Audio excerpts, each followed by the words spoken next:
We are coming to you live today from San Jose, California. We are attending the Realcomm CREtech 2024 conference, which is primarily focused on corporate owners and occupiers. And last week we had the opportunity on the East Coast in New York City to be visiting with commercial real estate building owners and had an opportunity to conduct a roundtable conversation and came away with a number of different observations that we'd like to be able to share and reflect on today.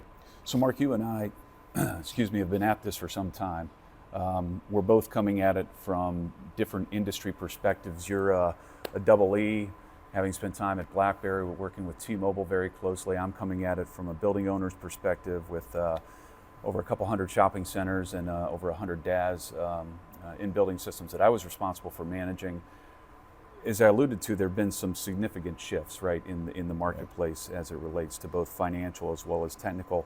Maybe we can press this down for purposes of folks watching today into maybe just over the course of the last 5 to 10 years, both financial modeling wise as well as technology. Could you give us a flyover of what has occurred in both buckets? I think, obviously the technology, the wireless technology has gotten faster, right? We went to 3G to 4G, 5G, just conversations about 6G, et cetera. While that's important, it offers more bandwidth and some other things, that's really not the most fundamental thing that I feel like has changed. There's a couple of more fundamental things. One, the carriers used to participate in building coverage in a much bigger way. Mm-hmm. They used to participate financially. You used to be able to go to ask a carrier and say, hey, I have a building, it has no coverage, will you participate? And it maybe took some time and effort, but if you were big enough and important enough, it would happen. Right. And you could get somebody like AT&T, Verizon, T-Mobile to participate. They'd put in a DAS, et cetera, and it would move forward that way. That is no longer occurring. Starting in the 2019, 2020 range and really accelerated through COVID to now, the carriers have continued to shrink the budget they've assigned to in-building coverage to the point where unless you are a tier 1 city with a major stadium, they're not paying for it. And then I would say on the user side, I loved hearing all the attention that people are talking about the individuals. It is about the individuals, and that's a big change. The idea of the company providing a device, I think at this point is approaching 85% of corporate employees are responsible for their own devices. That is way up year over year. So that's a pretty tectonic shift. And I'm going to add on the next little piece. These companies are going wireless only. We're working with a Fortune 50 life sciences company. This company is deploying all new buildings in 2025. And there was a company I was talking to last week in Manhattan, same thing.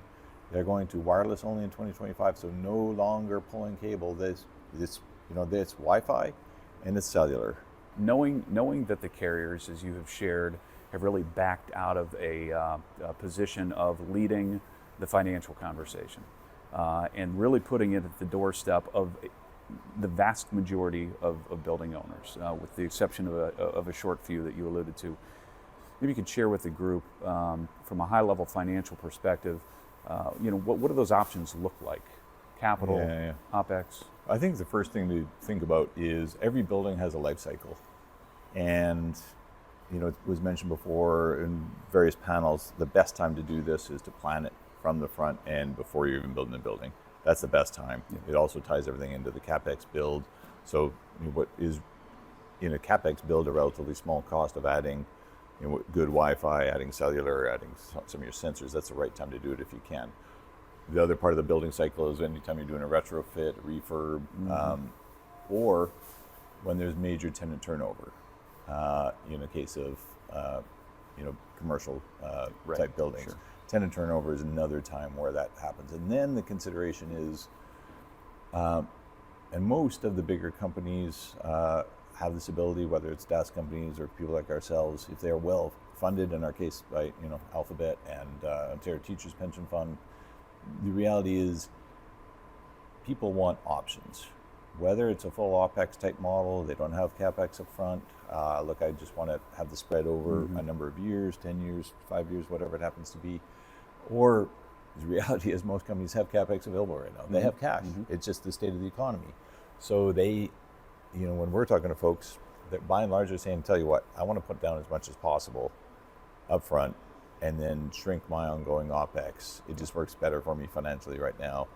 And I think the good news for us and for most of our peers in the industry, they're flexible to be able to deliver on that.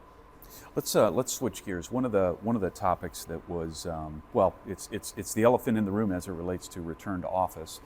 We saw it last week with respect to on the commercial side and perhaps on the corporate side. It's been turned the amenity wars, and it really comes down to what is this right mix. And we've heard a lot about it over the course of the conference, the last day and a half here in San Jose as well. What is the right amenity mix? What are we putting into our buildings, and how are we creating these spaces that are going to create this mindset? I think I heard somebody say it's a mindset of not that I have to go to work at this place, but I get to go to work at this place. There's data that we have. We've recently gone out as recently as August, surveyed 1,000 office workers and came back with some pretty compelling data that made a strong case for in upwards of 67% of office users are using their phone for work purposes on a daily basis. We have data that supports in upwards of 45% of workers are, when asked to prioritize what is bringing you back to the office, what are the most important office amenities, we're getting responses in upwards of 45% that are looking for high-speed, reliable connectivity, high-speed wireless, both in that same bucket. And as you move through first requirement or first priority, second priority, those are consistently bumping up against 50% of the respondents are very clearly saying that. The only thing that was even close was parking.